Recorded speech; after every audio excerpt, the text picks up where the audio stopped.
In hockey, there are a ton of strange things that have happened in its history. Some have lost teams games, may have cost a team a Stanley Cup, have caused fights in the stands, and have even led to people being arrested. But most of the time, these situations just result in people booing and laughing, just like when Patrick Waugh attempted to go end to end. Usually, when you think of a matchup between the world's best player and the world's best goalie, you think of the player taking a shot against the goalie.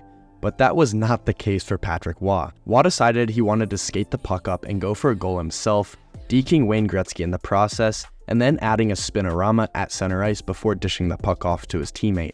Unfortunately, Waugh pushed his limits a little too far as he was given a delay of game penalty as goalies are not allowed to cross center ice. And Waugh was not happy about this. However, it is a good thing that this mistake didn't cost his team the season, like Steve Smith. In a pivotal Game 7 at Northlands Coliseum on April 30th, 1986, the Flames and Oilers were tied at 2-2 heading into the third period. 5 minutes into the third, Flames forward Perry Berezan dumped the puck into the zone for Oilers player Steve Smith to retrieve it behind the net. Unfortunately, Smith attempted an outlet pass that went right off his own goaltender Grant Fuhr into the net, giving the Flames a 3-2 lead.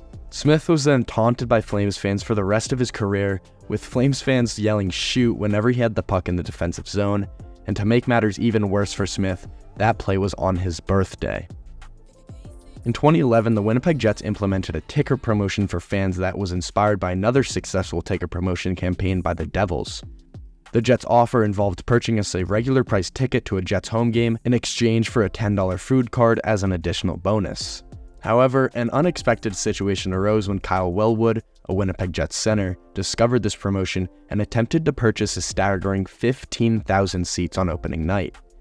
The Jets eventually caught on to Wellwood's gimmicks and switched to their backup plan, which offered free boating lessons to any fan who purchased a box seat for a single game. And again, this new promotion was halted when Dustin Byfuglien acquired every single ticket available before the tickets even became accessible to the general public. Like the Jets, the Flyers also tried to do something nice for their fans, but it eventually went wrong.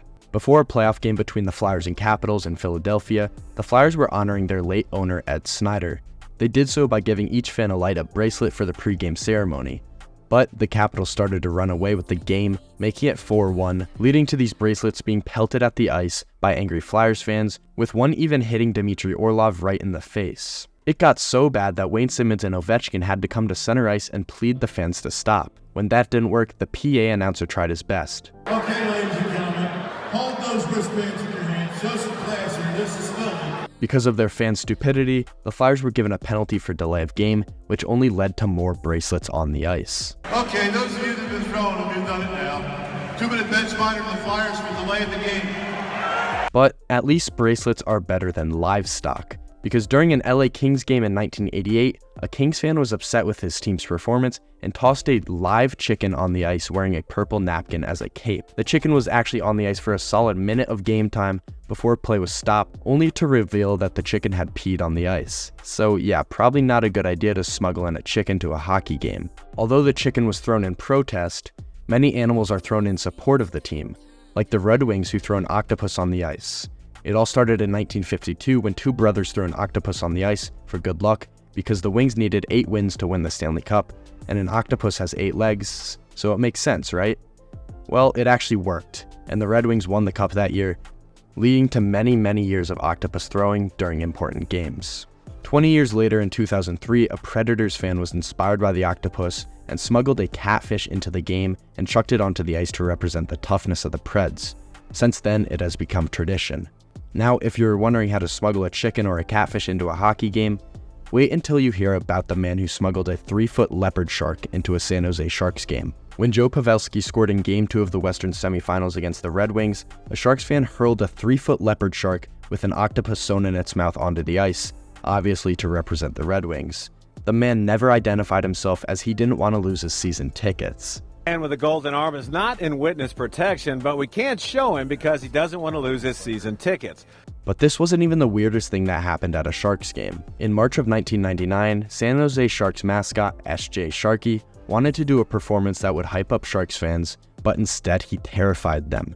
He started to rappel from the top of the arena and then abruptly stopped and was suspended in the air for 20 minutes before he was rescued, which actually delayed the start of the game. He was thankfully rescued by being pulled up to the original spot, instead of falling 100 feet onto the mats that they were setting up beneath them.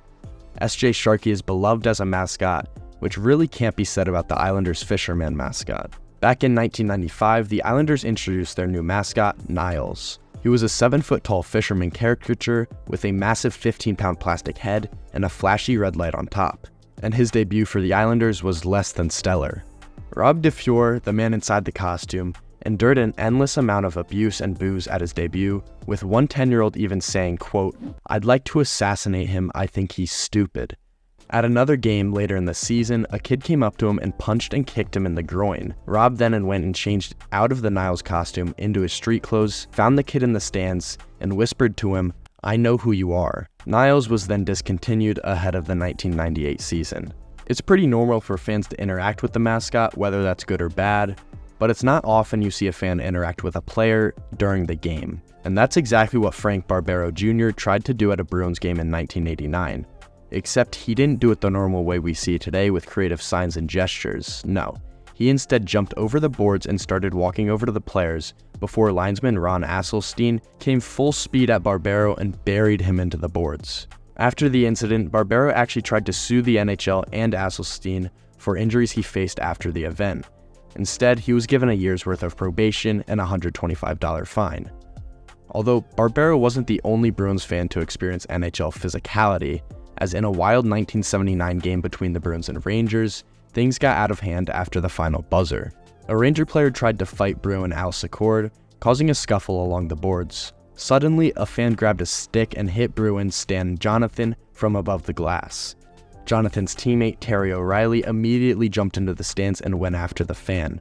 Soon, other Ranger fans got involved, and this prompted the Bruins to join O'Reilly in the stands to fight. Bruin Peter McNabb went after a fan, and Mike Milbury thought that McNabb was in trouble. So he grabbed the fan by the leg and in the process pulled one of his shoes off. Milbury then proceeded to hit the fan with his own shoe. After getting his licks in, Milbury threw the shoe onto the ice, ensuring that the fan would walk home without a shoe. And surprisingly enough, this isn't the only time a player and a fan got into it. In a 2001 game between the Leafs and the Flyers, Ty Domi tried to fight Luke Richardson after a hit, but ended up being held back and was sent to the box for unsportsmanlike conduct. But when Domi was in the box, fans began throwing things at him, and Domi responded by squirting one with a water bottle. The fan, Chris Falcone, came over the glass and tried to challenge the man who has the most fights in NHL history, and it went just how you would expect it to.